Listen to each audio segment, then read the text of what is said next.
অনেক দিন বাদে আবার এই সেমিস্টার 4 এর ক্লাস আরম্ভ করছি। তার কারণ হলো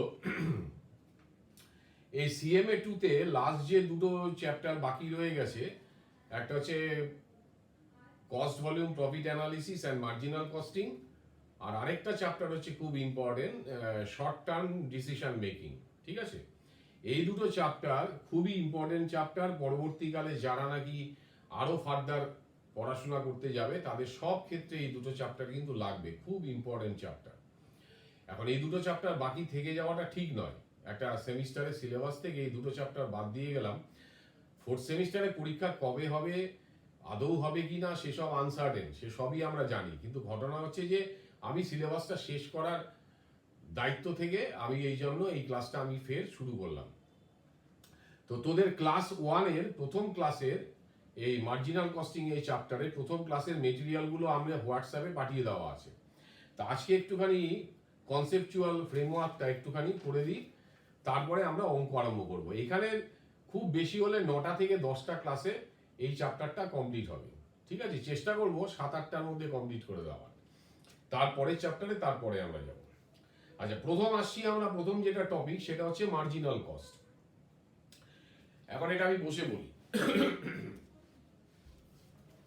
সেটা হচ্ছে মার্জিনাল কস্ট বলতে যে কনসেপ্টটা, সেই কনসেপ্টটা দুটো দিক থেকে, দুটো অ্যাঙ্গেল থেকে হয়।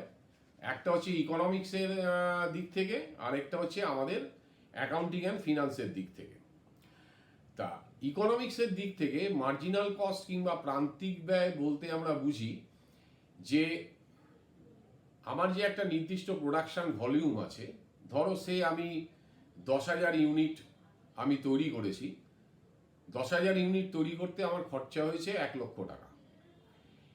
এবার আমি যদি 10,000 ইউনিটের জায়গায় আমি যদি আরো অতিরিক্ত একটা ইউনিট বানাই, মানে 10,001 ইউনিট বানাই, তার জন্য ওই একটা ইউনিট বানাতে গেলে আমাকে অতিরিক্ত যে ব্যয়টা হবে, ধরো মনে করো তোমার খরচা হলো মানে 10,000 ইউনিট বানাতে আমার খরচা হয়েছে 1 লক্ষ টাকা। 10,001 ইউনিট বানাতে আমার খরচা হলো 1,08,000 টাকা। কথাটা বুঝতে পেরেছো? 10,000 ইউনিট আমি বানিয়েছিলাম। 10,000 ইউনিট বানাতে আমার প্রোডাকশন কস্ট পড়েছে গিয়ে মনে করো টোটাল কস্ট আমার পড়েছে মনে করো 1 লক্ষ টাকা। এবার একটা অতিরিক্ত ইউনিট যদি আমি বানাতে চাই, অর্থাৎ 10,001 ইউনিট যদি বানাই, তাহলে আমার খরচা পড়ছে 1,08,000 টাকা। তাহলে অতিরিক্ত এই 8 টাকা, এই 8 টাকাটা হচ্ছে মার্জিনাল কস্ট, প্রান্তিক ব্যয়। অর্থাৎ অতিরিক্ত 1 ইউনিট যদি আমি বাড়াতে চাই কিংবা যদি কমাতে চাই, যদি বাড়াতে চাই তাহলে অতিরিক্ত যে ব্যয়টা হবে, অথবা যদি কমাতে চাই তাহলে যে ব্যয়টা আমার কম হবে, সেটাই হচ্ছে মার্জিনাল কস্ট। বোঝা গেছে? এইটা হচ্ছে ইকোনমিক্সের পয়েন্ট অফ ভিউ থেকে। আর অ্যাকাউন্টিং অ্যান্ড ফিনান্সের পয়েন্ট অফ ভিউ থেকে মার্জিনাল কস্ট মানেই হচ্ছে ভেরিয়েবল কস্ট। প্রান্তিক ব্যয় মানে হচ্ছে পরিবর্তনশীল ব্যয়। আমার যদি 1 ইউনিট বানাতে 10 টাকা খরচা হয়, 2 ইউনিট বানাতে আমার 20 টাকা খরচা হবে। মানে ইউনিট প্রতি যে ব্যয়টা আছে সেই ব্যয়টা স্থির, কিন্তু টোটালে ওটা পরিবর্তনশীল। 1 ইউনিটের জন্য ভেরিয়েবল কস্ট যদি 10 টাকা হয়, 2 ইউনিটের জন্য 20 টাকা হবে, 3 ইউনিটের জন্য 30 টাকা হবে, 4 ইউনিটের জন্য 40 টাকা হবে। ঠিক আছে, টোটালটা কিন্তু ভ্যারি করে যাচ্ছে, কিন্তু ইউনিট পিছু ব্যয়টা কিন্তু স্থির রয়েছে।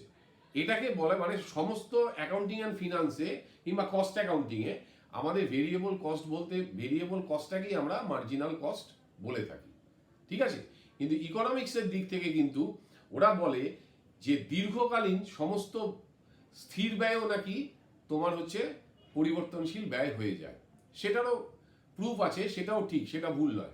ইকোনমিক্সের দিক থেকে ওরা ডিফাইনটা করেছে এভাবে যে নির্দিষ্ট ভলিউম অফ প্রোডাকশন হওয়ার পরে অতিরিক্ত 1 ইউনিট উৎপাদন করতে কিংবা 1 ইউনিট উৎপাদন কমাতে, আমার যদি উৎপাদন যদি 1 ইউনিট বাড়াতে চাই তাহলে আমার যে অতিরিক্ত ব্যয়টা হবে, অথবা যদি 1 ইউনিট কমাতে চাই তাহলে আমার যে ব্যয়টা বেঁচে যাবে, সেটাই হচ্ছে আমার প্রান্তিক ব্যয়, অর্থাৎ মার্জিনাল কস্ট। এখন স্বাভাবিকভাবে এটাই তো ভেরিয়েবল কস্ট। প্রতি প্রতি এক ইউনিটে আমার আরো অতিরিক্ত 8 টাকা খরচা হলো, দ্বিতীয় ইউনিটটা যখন আরো 10,000 2 ইউনিট বানাবো তখন দেখা গেল আমার আরো 8 টাকা খরচা হলো। এই অতিরিক্ত ব্যয়গুলি হচ্ছে তোমার পরিবর্তনশীল ব্যয়, ভেরিয়েবল কস্ট। ঠিক আছে, সুতরাং যেদিক থেকেই বিচার করো না কেন, মার্জিনাল কস্ট মানেই হচ্ছে ভেরিয়েবল কস্ট, অর্থাৎ যে কস্টটা উৎপাদনের পরিমাণের পরিবর্তনের সঙ্গে ব্যয়টা পরিবর্তিত হয়। আর স্থির ব্যয় কোনটা? উৎপাদনের পরিমাণ যাই হোক না কেন, টোটালে ওটা স্থির থাকে, টোটাল ব্যয়টা একই হবে। ঠিক আছে, যেরকম ধরো একটা ফ্যাক্টরির মধ্যে তুমি প্রোডাকশন করছো, তুমি যদি জিরো প্রোডাকশনও হয়, ওই ফ্যাক্টরি রেন্ট তোমাকে যা দিতে হবে, আর তুমি যদি 1 লক্ষ ইউনিট বানাও, ফ্যাক্টরি রেন্ট তোমাকে একই দিতে হবে। সুতরাং উৎপাদনের পরিমাণের সঙ্গে ওই ফিক্সড কস্টের কোনো রিলেশনশিপ নেই। ঠিক আছে, সুতরাং মার্জিনাল কস্ট হচ্ছে এই জিনিসটা। আমি আরো ডিটেলসে দিয়েছি, লেখাটা পড়ে নেবে। এবার দ্বিতীয় টপিক আসছে মার্জিনাল কস্টিং। এবার কথা হচ্ছে মার্জিনাল কস্টিংটা হচ্ছে, মার্জিনাল কস্টিংটা কি? মার্জিনাল কস্টিং হচ্ছে এমন একটা টেকনিক অফ অ্যাসারটেনমেন্ট অফ কস্ট, মানে ব্যয় নির্ধারণের একটি টেকনিক, একটি কৌশল, যে কৌশলটা যে কোনো কস্টিং মেথডে তুমি প্রয়োগ করতে পারো। এবার কস্টিং মেথড কোনগুলো আর তোমার হচ্ছে টেকনিক কোনগুলো, তাই তো? এবার এইখানটা হচ্ছে সমস্যা। এখন এইটা হচ্ছে CMA 1-এ ফার্স্ট চ্যাপ্টারে ছিল। যদি ফার্স্ট চ্যাপ্টার পড়ে থাকো তাহলে টেকনিক্স অফ কস্টিং এর মানে বুঝবে, আর মেথডস অফ কস্টিং এর মানে বুঝবে। ঠিক আছে, মেথডস অফ কস্টিং জিনিসটা হচ্ছে যে উৎপাদনের চরিত্র অনুযায়ী, উৎপাদনের বৈশিষ্ট্য অনুযায়ী নির্দিষ্ট একটি মেথডকে ফলো করা, মানে কস্ট ইনফরমেশন জেনারেট করা এক একটা পদ্ধতি। যেরকম আমরা করি না জব কস্টিং, যেখানে জব ভিত্তিক কাজ হয়, ঠিক আছে, ইন্ডাস্ট্রিয়াল কস্টিং আর কি, যেখানে তোমার কন্ট্রাক্ট কস্টিং আমরা করি, ঠিক আছে, যেখানে কন্ট্রাক্ট ভিত্তিতে কাজ হয়, সেখানে কি করে আমরা কস্টের ইনফরমেশনগুলোকে কালেক্ট করি। ঠিক আছে, আবার প্রসেস কস্টিং করেছি, ঠিক আছে, যেখানে প্রক্রিয়া, বিভিন্ন প্রক্রিয়ার মধ্যে দিয়ে দ্রব্য উৎপাদন হয়, এগুলি হচ্ছে কস্টিং মেথডস।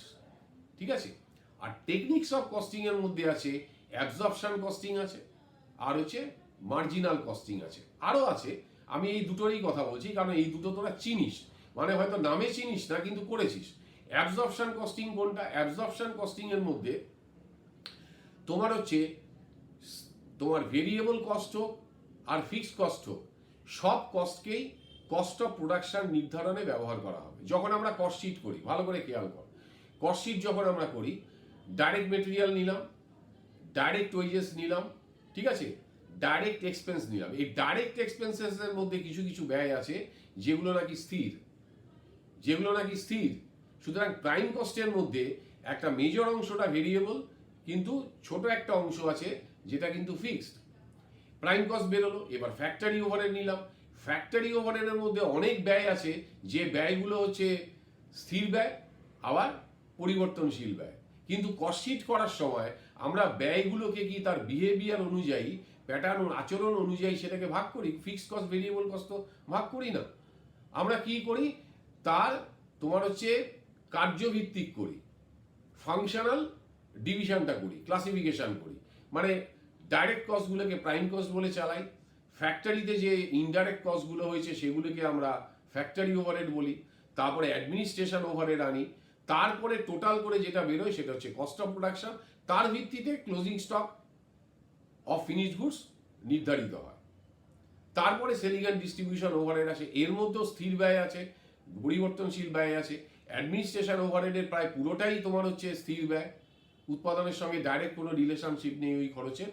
টোটাল কস্টটাকে আমরা প্রোডাক্টে ধরে নিই, তার সঙ্গে প্রফিট যোগ করি, প্রফিট যোগ করে আমরা সেলিং প্রাইসটাকে নির্ধারণ করি। এটা হচ্ছে অ্যাবজর্পশন কস্ট, মানে যে দ্রব্য কিংবা সেবা তুমি উৎপাদন করছো তার উৎপাদন ব্যয় বার করার জন্য পরিবর্তনশীল ব্যয়, স্থির ব্যয় সব কিছুকেই তার মধ্যে ধরা হবে।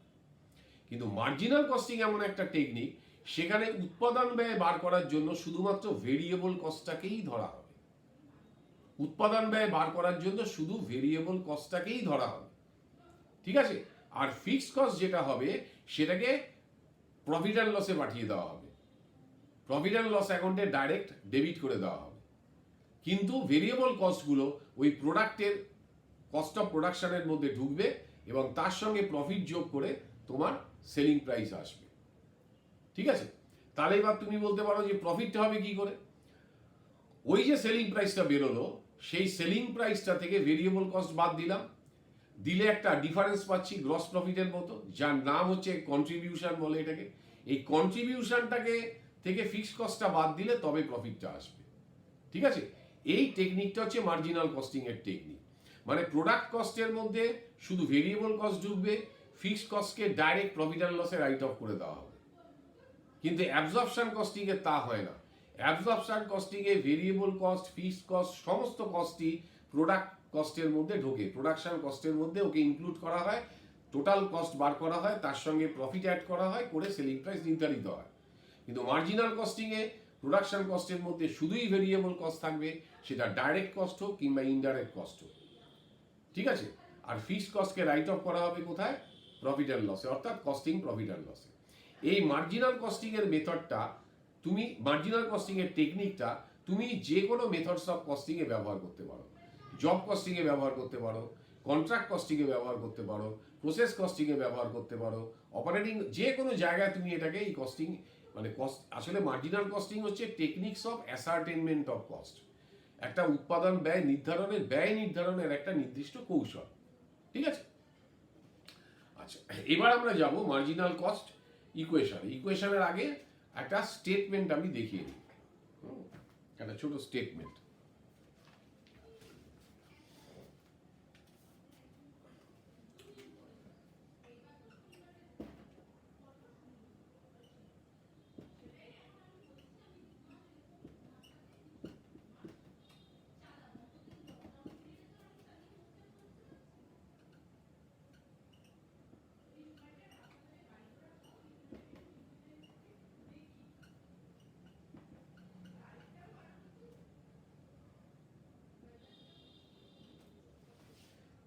Statement of profit under marginal costing.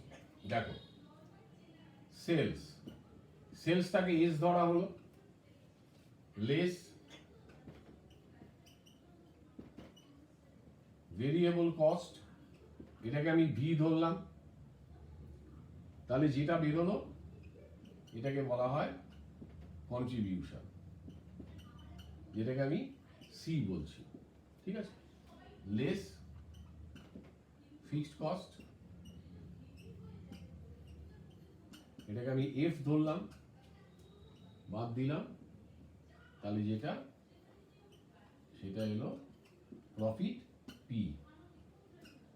দেখো বুঝলে কিনা।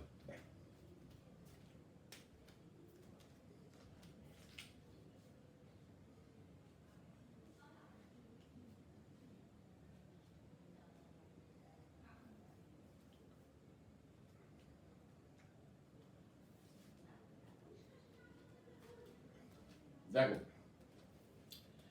মার্জিনাল কস্টিং মেথডে, এই মেথডে তোমার স্টেটমেন্ট অফ প্রফিটটা এরকম হবে, মানে কস্টটা এরকম হয়। প্রথমে সেলস থেকে ভেরিয়েবল কস্টটা বাদ দিলাম, যেটা পড়ে রইল এটা কন্ট্রিবিউশন। তাহলে কন্ট্রিবিউশন মানে কি? Contribution is the difference between sales and variable cost when sales is greater than variable cost. ঠিক আছে, এইটা সাধারণত নেগেটিভ হয় না, এটা নেগেটিভ হয় না। এটা নেগেটিভ হলে তো টোটাল লস আরো বেড়ে যাবে। মানে সেলস থেকে ভেরিয়েবল কস্ট বাদ দেওয়ার পরে যেটা কন্ট্রিবিউশন পড়ে থাকে, এই জিনিসটা কি রকম? আমরা যখন আগে traditionally trading and profit and loss account করতাম, তার মানে কি sales minus cost of goods sold, সেটাকে আমরা কি বলতাম? Gross profit. কিন্তু গ্রস প্রফিট তো আর নেট প্রফিট নয়। গ্রস প্রফিট থেকে এবার হচ্ছে তোমার ইনডাইরেক্ট কস্ট গুলোকে বাদ দিলে তবে নেট প্রফিটটা বেরোচ্ছে। আর কস্ট অফ গুডস সোল্ড আমরা বার করি কি? ডাইরেক্ট কস্ট দিয়ে। সেই ডাইরেক্ট কস্ট ভেরিয়েবল হতে পারে, ফিক্সডও হতে পারে। ঠিক আছে, সেলস থেকে যেরকম কস্ট অফ গুডস সোল্ড বাদ দিয়ে গ্রস প্রফিট বার করতাম, গ্রস প্রফিট থেকে ইনডাইরেক্ট কস্ট গুলোকে বাদ দিতাম, নেট প্রফিট বেরোতো।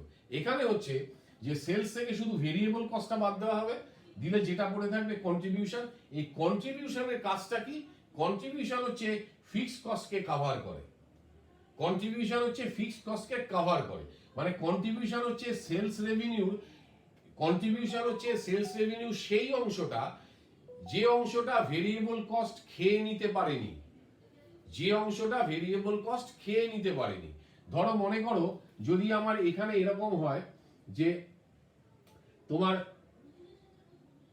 10,000 টাকা সেলস আর 6,000 টাকা হচ্ছে তোমার ভেরিয়েবল কস্ট, তাহলে 4,000 টাকা হচ্ছে কন্ট্রিবিউশন।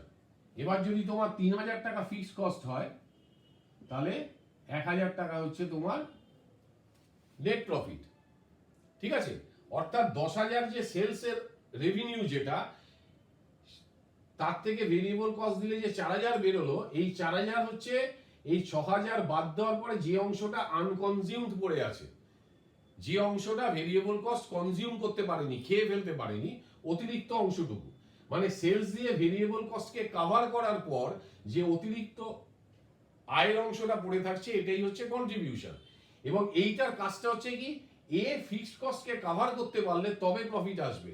এই কন্ট্রিবিউশন যদি ফিক্সড কস্টের সমান হয় তাহলে জিরো হবে profit, zero profit zero loss, আর যদি কম হয় তাহলে লসই বেরোবে। ঠিক আছে, মার্জিনাল কস্টিং এর টেকনিকটা হচ্ছে তাই। ঠিক আছে, অথচ তুমি যদি বলো টোটাল কস্ট কত, টোটাল কস্ট হচ্ছে ভেরিয়েবল কস্ট প্লাস তোমার হচ্ছে ফিক্সড কস্ট 6 আর 3 9,000 টাকা। ডাইরেক্ট 9,000 টাকা এখান থেকে বাদ দাও, দেখো 1,000 টাকাই প্রফিট আসছে। এই সিস্টেমটা হচ্ছে তোমার অ্যাবজর্পশন কস্টিং এ। ও টোটাল কস্টটা বার করবে, করে সেল থেকে বাদ দেবে, প্রফিট বার করবে। কিন্তু এখানে তা না, এখানে দুটো ধাপে করা হয়।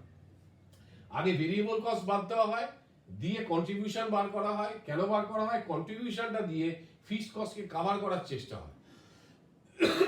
ফিক্সড কস্টকে যদি কভার করা যায় তাহলেই প্রফিট আসে। এবার কথা হচ্ছে যেটা করে কেন, করে কেন তার কারণ হলো, আমি বলি ভালো করে এটা দেখে নেবে। এটা করার কারণটা হচ্ছে, মনে করে একটা কোম্পানি মার্কেটে কোনো নতুন একটা প্রোডাক্ট মার্কেটে আনবে।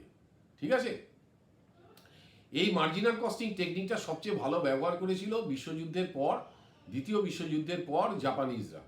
জাপানিজ ব্যবসায়ীরাই মার্জিনাল কস্টিংটাকে ব্যবহার করে সারা বিশ্বের মানে বাজারে ওরা লিডার হয়ে গেছিল। ঠিক আছে, এখন হচ্ছে বর্তমান দিনে সবাই ইউজ করে প্রাইসিং এর সময়, মূল্য নির্ধারণ করার সময়। জিনিসটা হচ্ছে একটা কোম্পানি নতুন প্রোডাক্ট বাজারে আনছে। ঠিক আছে, সে তো ভালো করে জানে যে ওই প্রোডাক্টটা বানাতে আমার ভেরিয়েবল কস্ট কত লাগবে, এবং তার একটা ফ্যাক্টরি আছে, তার একটা অফিস আছে, তার ফিক্সড কস্টও সে জানে। এবার কথা হচ্ছে তাকে তো ঠিক করতে হবে যে আমি কত ইউনিট বানালে আমার প্রফিট হবে। ঠিক আছে, এবার কত ইউনিট বানালে আমার প্রফিট হবে সেটা নির্ভর করছে বাজারে তার ডিমান্ডটা কত আছে। ঠিক আছে, বাজারে আমার ডিমান্ডটা আছে, এবার বাজারে যেরকম আমার কতটা ডিমান্ড আছে এই প্রোডাক্ট বিক্রি হতে পারে তার একটা ধারণা নিল। নেওয়ার পরে দেখলো কম্পিটিটর কারা আছে, কম্পিটিশনে যারা আছে তারাও তো বিক্রি করছে মার্কেটে। মার্কেটটা মনে করো নির্দিষ্ট, মার্কেটে 1 লক্ষ ইউনিট বিক্রি করা যাবে, তার মধ্যে কম্পিটিটর যারা আছে তারা হয়তো ধরো 50% মার্কেট খেয়ে নিয়েছে, তারা সাপ্লাই করছে, এবার বাকি 50% আমার কাছে পড়ে আছে।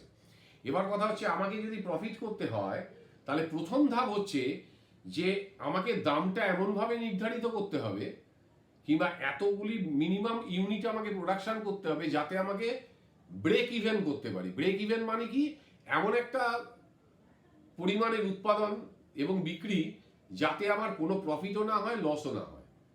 নো প্রফিট নো লস, এই লেভেলটাকে বলা হয় ব্রেক ইভেন পয়েন্ট। ঠিক আছে, মানে এখানে যদি তোমার কন্ট্রিবিউশন 3,000 আসতো, 3,000 যদি আসতো তাহলেই দেখতে এখানে জিরো প্রফিট হতো। তখন যত ইউনিট বিক্রি করে আবার 3,000 কন্ট্রিবিউশন আসছে, সেই ইউনিটটাকেই আমরা বলতাম ব্রেক ইভেন পয়েন্ট।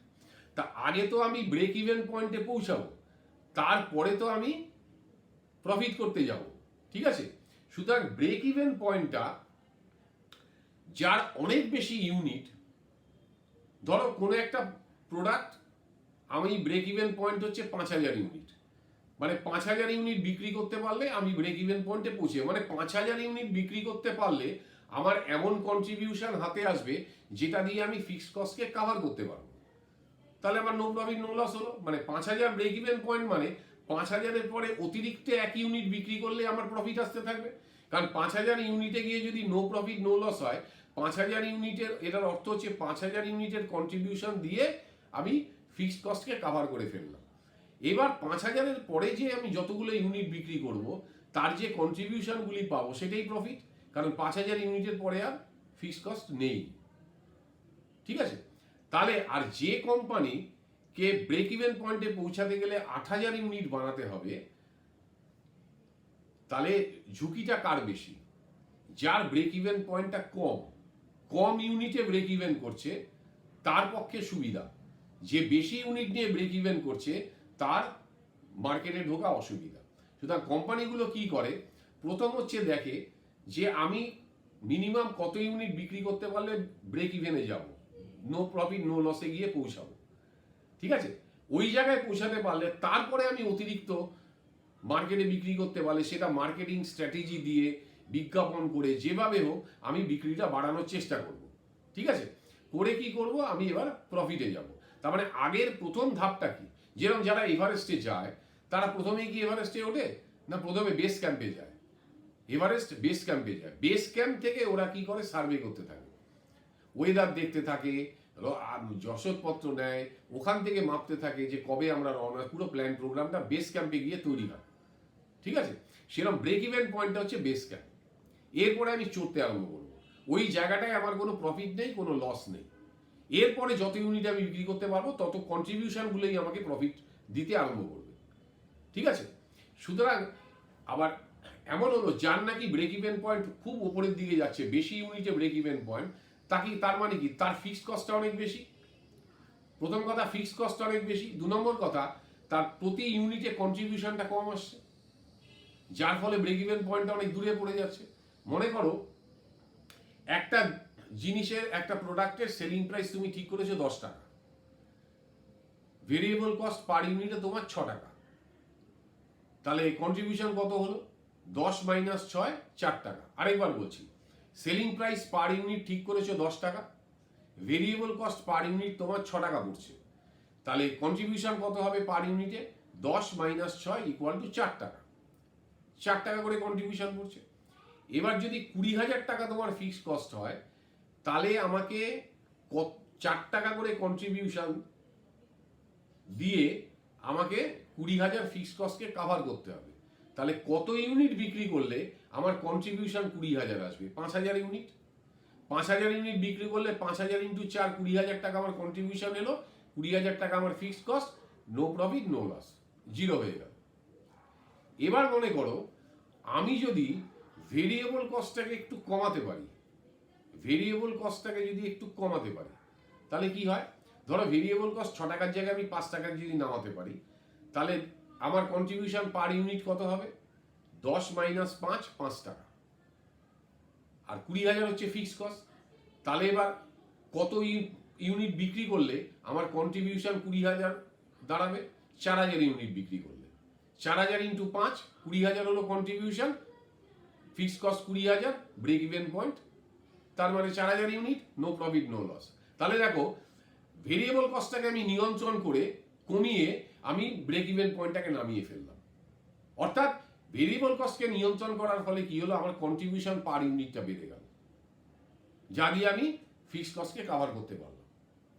এবার আমি যদি 4,001 ইউনিট বিক্রি করি, তাহলে অতিরিক্ত 1 ইউনিটের যে কন্ট্রিবিউশন 5 টাকা, ওইটাই আমার প্রফিট, কারণ আমি তো জিরো প্রফিটে চলে গেছি গিয়ে 4,000 ইউনিট বিক্রি করে। এরপরে একটা ইউনিট বিক্রি করলে আমার অতিরিক্ত যে কন্ট্রিবিউশন আসবে সেটাই তো আমার প্রফিট, কারণ এরপরে তার কোনো ফিক্সড কস্ট নেই, আমি ফিক্সড কস্ট কভার করে ফেললাম। ঠিক আছে, 100 ইউনিট অতিরিক্ত 100 ইউনিট বিক্রি করলে আমার 500 টাকা প্রফিট হবে, পার ইউনিটে 5 টাকা কন্ট্রিবিউশন, 100 ইন্টু 5 500 টাকা আমার প্রফিট হবে। ঠিক আছে, আবার আমি ভেরিয়েবল কস্টকে যদি নিয়ন্ত্রণ না করতে পারি, আমি ফিক্সড কস্টকে নিয়ন্ত্রণ করতে পারি। ফিক্সড কস্টকে নিয়ন্ত্রণ করে যদি আমি 20,000-এর জায়গায় সেটাকে 18,000 আমি করতে পারি, তাহলে হয় কি, তাহলে হচ্ছে ওই 5 টাকা করে যদি পার ইউনিট কন্ট্রিবিউশন আমার বেরোচ্ছে, তাহলে আমি 3600 ইউনিট যদি বিক্রি করি, 18,000 আমার কন্ট্রিবিউশন আসবে, 18,000 দিয়ে ফিক্সড কস্টকে কভার করে ফেললাম, আমার ব্রেক ইভেন পয়েন্ট আরও নেমে গেল 3600 ইউনিটে। 3600 ইউনিটের উপরে আমি যত বিক্রি করতে পারবো কন্ট্রিবিউশনগুলো আমার প্রফিট।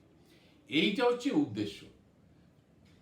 মার্জিনাল কস্টিং দিয়ে কি করা হয়, কস্টটাকে দুটো ভাগে ভাগ করা হয়, ভেরিয়েবল কস্ট এবং ফিক্সড কস্ট।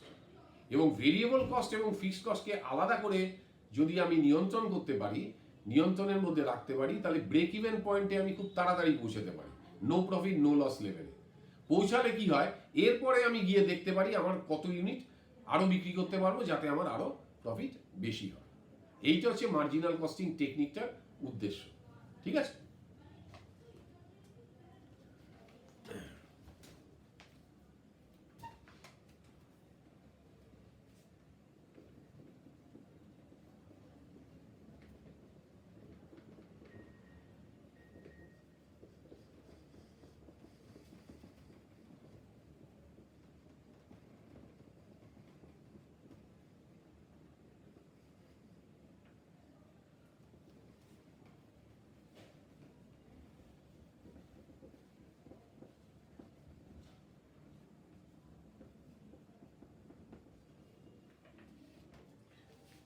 চোখের সামনে এই ইয়েটাকে রাখো, এবার আমি দেখাচ্ছি।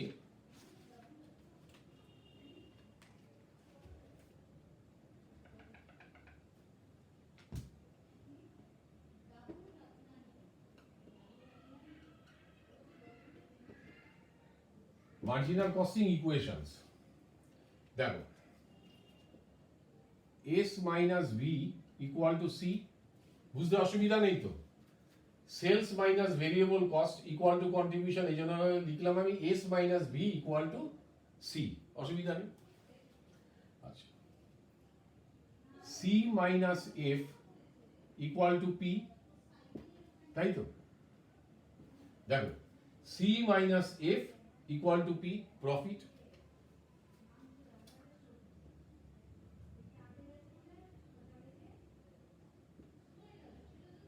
বুঝতে অসুবিধা হলো? C equal to F, C minus F equal to যদি পি হয়, এফ টাকে ডান দিকে নিয়ে নাও, নিলে কি হবে? C equal to F plus P, তার মানে contribution equal to fixed cost plus profit. তাকিয়ে দেখো এখানে, ফিক্সড কস্ট 3000 আর প্রফিট 1000, এই দুটো যোগ করলে কি হবে? এটা 4000 এর সমান হবে না? Fixed cost plus profit equal to contribution, কোনো অসুবিধা নেই। আচ্ছা, তাহলে আমি কি লিখতে পারি?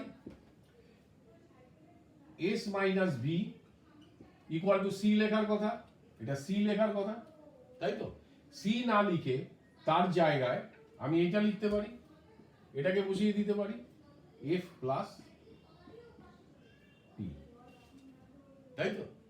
S minus V equal to F plus P, অথবা S minus V minus F equal to P, তাই তো?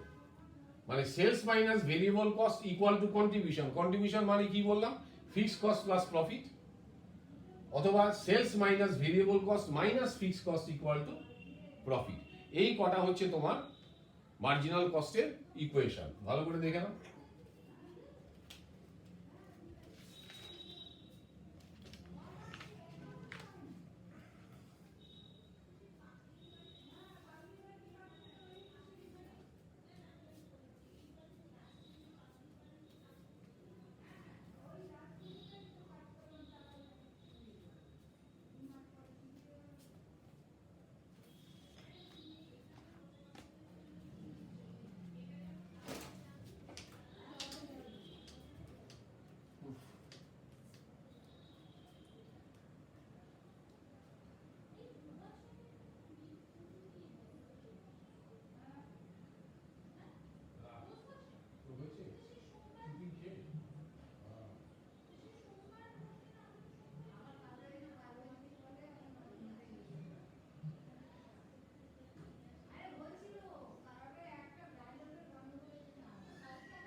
হয়েছে দেখা?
এবার আসছে profit volume ratio. Profit volume রেশিওটাকে শর্টে পিভি রেশিও বলে। এটা আসলে কি, এটা কিছুই না। যেরকম আমরা যখন ফাইনাল অ্যাকাউন্ট করতাম তখন এটা গ্রস প্রফিট রেশিও বার করতাম না, gross profit by sales into 100। এটা সেরকমই, এটা হচ্ছে কন্ট্রিবিউশনের সঙ্গে সেলসের রিলেশনশিপটা পার্সেন্টেজে বার করা হয়। ঠিক আছে,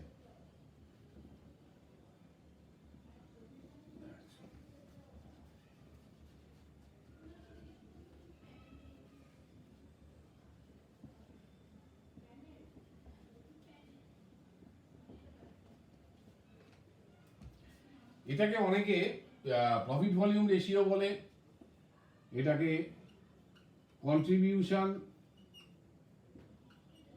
সেলস রেশিও বলে, ব্র্যাকেটে C/S রেশিও বলে। ঠিক আছে, এটাকে কন্ট্রিবিউশন সেলস রেশিও বলে। এই কন্ট্রিবিউশন সেলস রেশিও নাম শুনলেই বোঝা যায় এই রেশিওটা কোন দুটো আইটেমের মধ্যে রিলেশনশিপ দেখাচ্ছে। শর্টে CS রেশিও বলে। আরেকটা বলে এটাকে কন্ট্রিবিউশন মার্জিন, কন্ট্রিবিউশন মার্জিনও বলে। তিন রকম নাম আছে, profit volume ratio, contribution sales ratio, CS ratio, আর এটা হচ্ছে কন্ট্রিবিউশন মার্জিন। ফর্মুলাটা কি? Contribution by sales into 100। ঠিক আছে, পার্সেন্টেজে প্রকাশ করা হয়। এই যে কন্ট্রিবিউশন হলো, এটা টোটাল দিয়েও হয়, মানে total contribution by total sales, ঠিক আছে, ইন্টু 100। আবার এটা পার ইউনিট দিয়েও হয়, সেলিং প্রাইস পার ইউনিট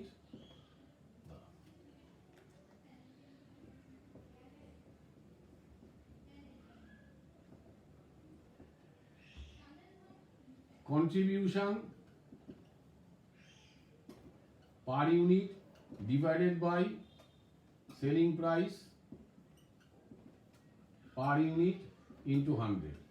মানে total contribution by total sales into 100 বার করতে পারি, অথবা contribution per unit divided by selling price per unit বার করতে পারি। এবার কথাটা হলো, ধরো আমি একটা উদাহরণ দিলাম, 10 টাকা যদি সেলিং প্রাইস পার ইউনিট হয়, 6 টাকা যদি ভেরিয়েবল কস্ট হয়, তাহলে কন্ট্রিবিউশন পার ইউনিট হচ্ছে 4 টাকা, তাই তো?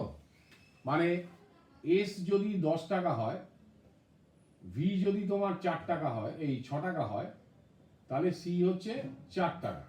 তাহলে পিভি রেশিও কত হবে? পিভি রেশিও হবে 4/10 ইন্টু 100 ইকুয়াল টু 40%, তাই তো? 4/10 ইন্টু 100 40% হবে। এবার এটা দিয়ে কি বোঝা যায়? বোঝা যায় যে আমি যতটা সেল করি, যে দামে সেল করি, তার 40% হচ্ছে কন্ট্রিবিউশন। তার মানেই হলো যা আমি সেল করি তার 60%ই হচ্ছে ভেরিয়েবল কস্ট, তাই তো? তাহলে তার মানে কি, 40% যদি পিভি রেশিও হয়, তাহলে 60% হচ্ছে ভেরিয়েবল কস্ট রেশিও। ঠিক আছে, এটা বুঝতে লাগবে যে 100 minus PV ratio equal to variable cost ratio. ঠিক আছে, তাহলে ভেরিয়েবল কস্ট রেশিও জিনিসটা কি? Variable cost by sales into 100, তাই তো? তাহলে 100 থেকে যদি আমি পিভি রেশিও বাদ দিই, ধরো 40% বাদ দিলে, তাকিয়ে দেখো 6/10 ইন্টু 100 করলে 60% দেবে। এটা দিয়ে বোঝা যায় যে সেলিং প্রাইসের মধ্যে পিভি রেশিও যে অংশটা, সেটা হচ্ছে কন্ট্রিবিউশনের পার্সেন্টেজ, সেটাকে মাইনাস করলে ভেরিয়েবল কস্টের পার্সেন্টেজটা বেরোবে, বাকিটাই হচ্ছে তোমার ভেরিয়েবল কস্ট। ঠিক আছে, তাহলে 100 থেকে পিভি রেশিও বাদ দিলে ভেরিয়েবল কস্ট রেশিও বেরোবে। ভেরিয়েবল কস্ট রেশিওর ফর্মুলা হচ্ছে variable cost by sales into 100। আবার উল্টো 100 থেকে যদি আমি ভেরিয়েবল কস্ট রেশিও বাদ দিই, মানে 100 মাইনাস ভেরিয়েবল কস্ট রেশিও যদি বাদ দিই, তাহলে আমার কি বেরোবে? পিভি রেশিও বেরোবে। ঠিক আছে, 100 থেকে যদি ভেরিয়েবল কস্ট রেশিও বাদ দেই তাহলে আমার পিভি রেশিও বেরোবে। দেখে নে।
এবার আসছে break even point. Break even point আমি আগেই বললাম, ব্রেক ইভেন পয়েন্ট হচ্ছে এমন একটা পয়েন্ট যেখানে গিয়ে ব্রেক ইভেন পয়েন্টে কি হয়, তোমার টোটাল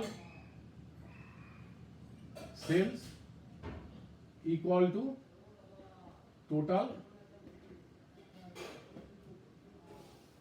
টোটাল কস্ট দাঁড়িয়ে যায়।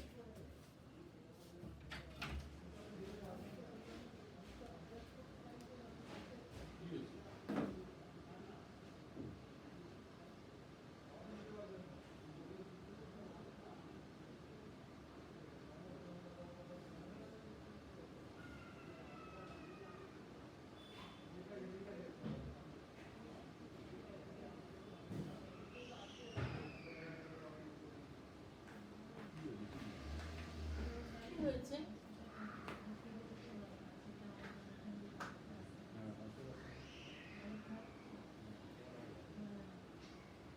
ডাল মাছ যত নোংরা ওখানে জমা কি বলছিস?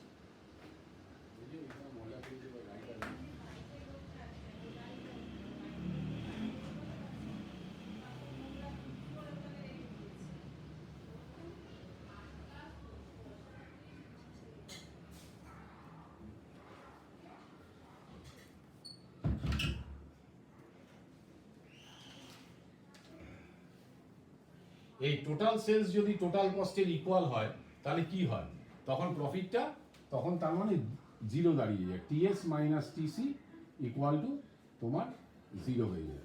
ঠিক আছে, তার মানে যে পরিমাণ দ্রব্য বিক্রি করলে তোমার সেটা বিক্রয় মূল্যটা টোটাল কস্টের সমান হবে, সেই পরিমাণ বিক্রয়টাকে তোমার বলা হয় ব্রেক ইভেন পয়েন্ট। ঠিক আছে, এবার ব্রেক ইভেন পয়েন্ট বার করার অনেকগুলো ফর্মুলা আছে। আচ্ছা, এবার আমরা একটা জিনিস জানি যে ধরো ব্রেক ইভেন পয়েন্টে contribution equal to fixed cost and BEP, এটা তো আমরা total sell minus total cost দিয়ে করলাম। ঠিক আছে, মানে এখানটায় হলো S minus variable cost minus fixed cost equal to 0। এই ভেরিয়েবল কস্ট আর এই যে S minus variable cost plus fixed cost, এটাই তো হচ্ছে টোটাল কস্ট, তাই তো? এইটাই তো হচ্ছে গিয়ে তোমার টোটাল কস্ট। দেখো TS minus TC, total sales minus total cost equal to 0। এটাই তো ব্রেক ইভেন পয়েন্ট। তাহলে আমি কি লিখতে পারি এটার বদলে? S minus sales minus variable cost minus fixed cost equal to 0।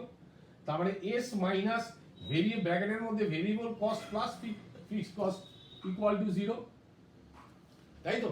এই variable cost plus fixed cost এটাই হচ্ছে তোমার টোটাল কস্ট। ঠিক আছে, এই পয়েন্টটাকে বলা হয় ব্রেক ইভেন পয়েন্ট। ঠিক আছে, কোনো প্রফিটও হবে না, লসও হবে না। তার মানে আমাদের মার্জিনাল কস্টিং টেকনিক অনুযায়ী, তার মানে কি, যেখানে কন্ট্রিবিউশন ফিক্সড কস্টের সমান হবে সেটাই হচ্ছে ব্রেক ইভেন পয়েন্ট।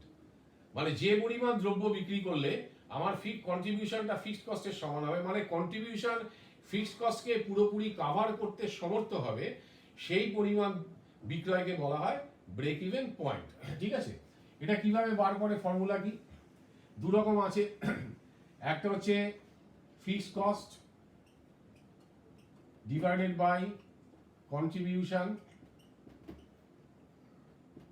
পার ইউনিট, মানে টোটাল ফিক্সড কস্টকে কন্ট্রিবিউশন পার ইউনিট দিয়ে ভাগ করবে, তাহলে তোমার বেরিয়ে আসবে ব্রেক ইভেন পয়েন্টটা ইউনিটে, মানে break even point in units বেরিয়ে আসবে। ঠিক আছে,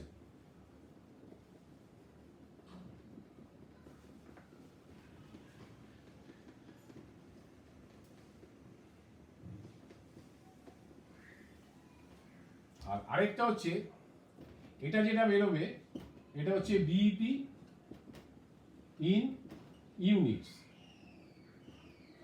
ধরো 20,000 টাকা যদি ফিক্সড কস্ট হয়, টোটাল কন্ট্রিবিউশন পার ইউনিট যদি 4 টাকা হয়, তাহলে 20,000 ডিভাইডেড বাই 4, 5,000 ইউনিট হচ্ছে তোমার ব্রেক ইভেন পয়েন্ট। এই উদাহরণটা তো আমি এর আগেই দিয়েছি। ঠিক আছে, আর যদি একবারে সেলস ভ্যালু বার করতে হয়, তাহলে হচ্ছে fixed cost divided by PV ratio. এটা যেটা বেরোবে এটা হচ্ছে BEP in sales value, BEP in sales value বেরোবে এটা।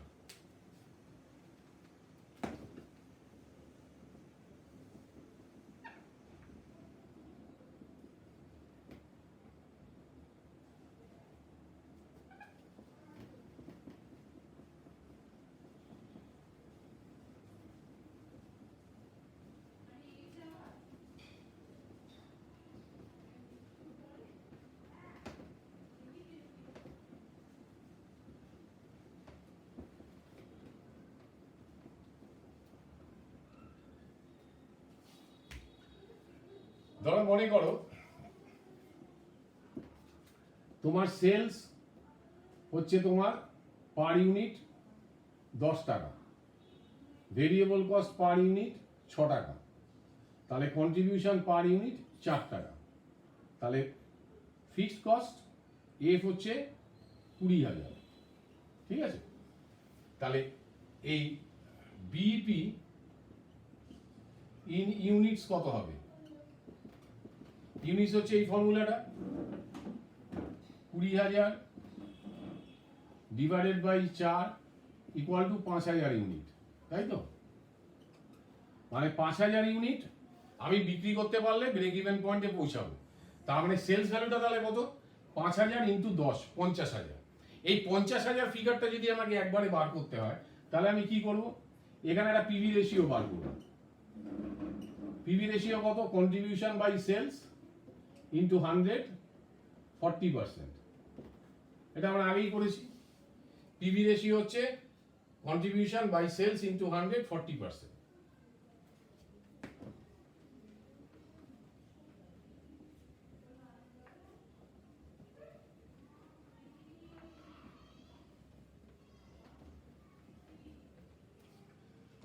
তাহলে এবার যদি আমি বার করি বিইপি ইন সেলস ভ্যালু, ফর্মুলাটা কি? Fixed cost by PV ratio. Fixed cost 20,000 আর পিভি রেশিও হচ্ছে 40%। করে দেখো কত আসে। তার মানে এটা কি হবে, 20,000 ডিভাইডেড বাই 40 ইন্টু 100, করে দেখো কত হয়। তোমার আসবে রুপিস 50,000। তুমি তাকিয়ে দেখো, 5,000 ইউনিট ইন্টু 10 করলেও 50,000 আসছে, আর fixed cost by PV ratio করলে তোমার 50,000 আসছে। মানে ব্রেক ইভেন পয়েন্ট দুভাবে বার করে, একটা ইউনিটে বার করতে গেলে fixed cost by contribution per unit, আর যদি একবারে সেল ভ্যালুতে বার করতে হয় যে কত টাকা বিক্রি করলে আমার ব্রেক ইভেন হবে, তখন fixed cost by PV ratio. ঠিক আছে, দেখে নাও।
হ্যালো, বল। হ্যাঁ খুশি। হ্যাঁ বল। কি? না না না না না না না না না, সবার রিকোয়েস্ট। আমি কিসের ক্লাস নেবো বলতে কি, আমি তো বুঝেই পারছি না। হ্যাঁ কি? হ্যাঁ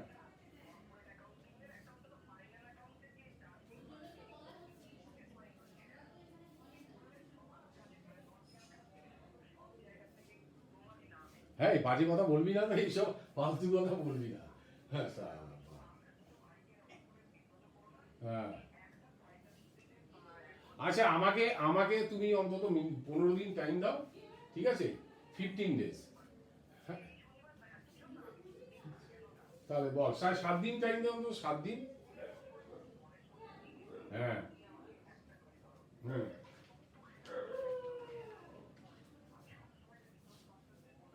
হ্যাঁ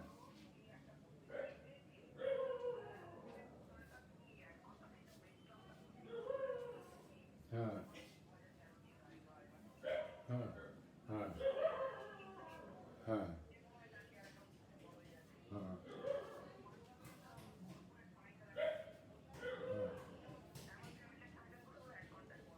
না না না না না না, ওটা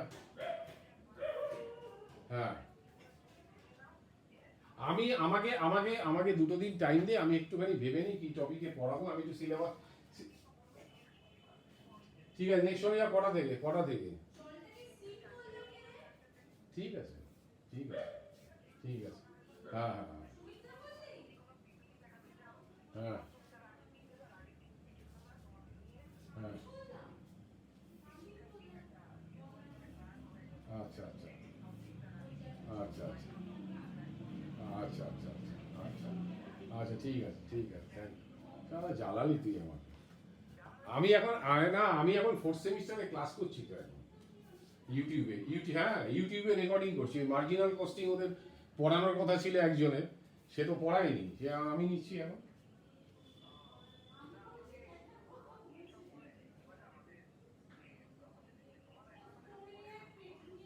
হ্যাঁ হ্যাঁ হ্যাঁ এইসব কে করেছে, এসব তারক ফারকরাই করেছে। আবার কি শালা, তারককে একটা ক্লাস নিতে বল। হ্যাঁ আচ্ছা আচ্ছা আচ্ছা আচ্ছা হ্যাঁ হ্যাঁ হ্যাঁ, ঠিক আছে। হুম, হ্যাঁ সেই সেই সেই সেই হ্যাঁ হ্যাঁ হ্যাঁ হ্যাঁ ঠিক আছে ঠিক আছে হ্যাঁ হ্যাঁ ঠিক আছে ঠিক আছে ঠিক আছে হ্যাঁ হ্যাঁ হ্যাঁ ঠিক আছে ঠিক আছে ঠিক ওকে হ্যাঁ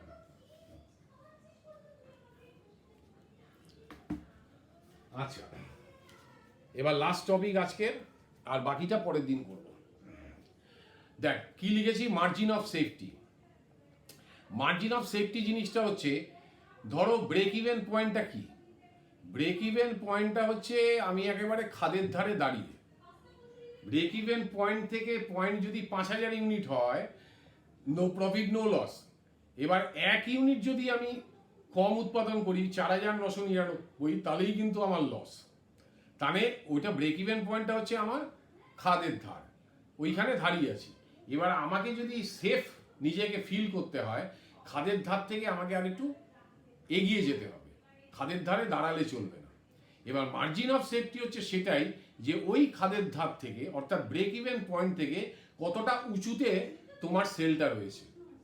মানে সেলটা যদি একটু নেমেও আসে তোমার লস হবে না, প্রফিটই আসবে, কিন্তু প্রফিটটা কম আসবে। কিন্তু ব্রেক ইভেন পয়েন্ট হচ্ছে সেই খাদের ধার যেখান থেকে তুমি পিছিয়ে গেলে খাদেই পড়ে যাবে। ঠিক আছে, কারণ তুমি খাদের দিকে পিঠ দিয়ে দাঁড়িয়ে আছো, তুমি পেছনেই খাদে পড়ে যাবে। আর তাহলে তোমাকে বাঁচতে গেলে নিজেকে সেফ যদি ফিল করতে হয়, সিকিউর ফিল করতে হয়, খাদের ধার থেকে তোমাকে অনেকটা দূরে এগিয়ে যেতে হবে। ঠিক আছে, এগিয়ে গেলে তবে তুমি নিজেকে সেফ ফিল করতে পারবে, সিকিউর ফিল করতে পারবে। তাহলে তুমি খাদের ধার থেকে যতটা দূরে আছো ওই এরিয়াটা হচ্ছে মার্জিন অফ সেফটি। তাহলে তোমার যদি ব্রেক ইভেন পয়েন্ট 5,000 ইউনিট হয়, তাহলে 6,000 ইউনিট তুমি যদি বিক্রি করো, তাহলে 1,000 ইউনিট হচ্ছে তোমার মার্জিন অফ সেফটি। ঠিক আছে, তো এবার মার্জিন, এবার দেখ খেয়াল করে দেখ, কন্ট্রিবিউশন কি পিভি রেশিও কি break even point, margin of সেফটির অনেক ফর্মুলা আমি দিয়েছি, প্রচুর। তো এই প্রথম ক্লাসটাতে আমি সমস্ত ফর্মুলাগুলো আলোচনা করতে চাইছি না, কারণ চেক করলে কি হবে, তোমার গোলাতে থাকবে। পরের দিন থেকে যখন আমি অ্যাকচুয়াল অঙ্ক আরম্ভ করব, সেই অঙ্ক চলাকালীন আমি বিভিন্ন ফর্মুলাগুলোর অ্যাপ্লিকেশনগুলো আমি তখন দেখাতে আরম্ভ করবো। ধীরে ধীরে অঙ্ক করতে করতে ফর্মুলাগুলো তোর মুখস্থ হয়ে যাবে, মাথার মধ্যে গেঁথে যাবে গিয়ে। ঠিক আছে, আচ্ছা এবার কথা হচ্ছে লাস্ট যে টপিকটা আজকে করাবো সেটা হচ্ছে, যেটা একদম মাথায় লিখেছি, মার্জিনাল কস্টিং আর তোমার হচ্ছে cost volume profit analysis. Cost volume profit অ্যানালিসিসটা কি? কস্ট ভলিউম প্রফিট অ্যানালিসিসের আরেকটা নাম হচ্ছে তোমার ব্রেক ইভেন অ্যানালিসিস।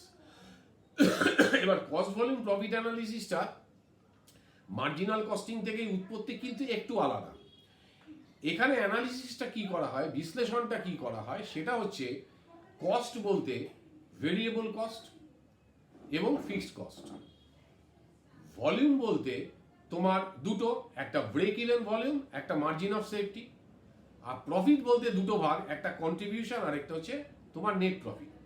এখানে তোমার হচ্ছে এই যে ফ্যাক্টরগুলো আছে আমি বললাম, ফ্যাক্টরগুলো কি কি আছে, একটা সেলিং প্রাইস আছে, আরেকটা হচ্ছে ভেরিয়েবল কস্ট, আরেকটা হচ্ছে ফিক্সড কস্ট, আরেকটা হচ্ছে ভলিউম মানে পরিমাণ, তাই তো? টোটাল স্টেটমেন্টে দেখবি এই চারটেই হচ্ছে ফ্যাক্টর। একটা হচ্ছে সেলিং প্রাইস, একটা হচ্ছে ভেরিয়েবল কস্ট, একটা হচ্ছে ফিক্সড কস্ট, আরেকটা হচ্ছে তোমার ভলিউম। এবার এরা কি করে, এই চারটে ফ্যাক্টরের তোমার হচ্ছে চেঞ্জগুলোতে, এই ফ্যাক্টরগুলোতে যদি তোমার চেঞ্জ হতে থাকে, তাহলে প্রফিটের উপরে, কোম্পানির প্রফিটের উপরে কি এফেক্ট পড়ে, প্রভাব পড়ে, সেটাকেই অ্যানালিসিস করে কস্ট ভলিউম প্রফিট অ্যানালিসিস। ঠিক আছে, এখানে দেখবি আমরা লিখেও দিয়েছি যে CVP analysis also known as break even analysis, both variable and, এখানে বলেছি is a way to determine how changes in cost, কস্টের পরিবর্তন মানে ভেরিয়েবল কস্টের চেঞ্জ এবং ফিক্সড কস্টের চেঞ্জ, অ্যান্ড সেলস ভলিউম বিক্রয়ের পরিমাণের চেঞ্জ, কিভাবে এফেক্ট এ কোম্পানিজ প্রফিট, কোম্পানির মুনাফার উপরে ভেরিয়েবল কস্টের পরিবর্তন। ধরো ভেরিয়েবল কস্ট যা ছিল 10% বাড়ালাম, বাড়লে প্রফিটটা কতটা প্রভাব পড়বে, কতটা কমবে। ভেরিয়েবল কস্ট আমি 10% কমালাম, প্রফিটের উপরে কতটা প্রভাব পড়বে। ফিক্সড কস্ট বাড়ানো কমানো, প্রফিটের উপরে প্রভাব কত। সেলিং প্রাইস বাড়ানো কমানো, প্রফিটের উপরে প্রভাব কত। উৎপাদনের পরিমাণ বাড়ানো কমানো, প্রফিটের উপরে প্রভাব কত। এই চেঞ্জগুলো, এই চারটে ফ্যাক্টরের যে চেঞ্জ, মানে selling price, fixed cost, variable cost, volume, এই চারটে ফ্যাক্টরের যে চেঞ্জ, পরিবর্তন, সেটা কোম্পানি মুনাফার উপরে যে কি প্রভাব ফেলে এটা অ্যানালিসিস করে কস্ট ভলিউম প্রফিট অ্যানালিসিস। ঠিক আছে? তো মার্জিনাল কস্টিং এর বেসিক্সটা আমরা আজকে দেখলাম খুব অল্প কথায়, সোজা সাপটা বাংলা ভাষায় একদম আমরা করলাম। কস্ট ভলিউম প্রফিট অ্যানালিসিস কাকে বলে বললাম। এবার হচ্ছে ফর্মুলাগুলো, অনেক ফর্মুলা দেওয়া আছে, এই কিছু কিছু ফর্মুলা নিজেরাই তৈরি করে নিতে পারবি অঙ্ক করতে করতে, মাথায় বুদ্ধি কাটিয়ে। ঠিক আছে? সেগুলো আমরা অঙ্ক করতে করতে পরের দিন ক্লাসে শিখবো। আজকে এই পর্যন্ত রইল, নেক্সট ক্লাস খুব তাড়াতাড়ি আসছে। হ্যাঁ।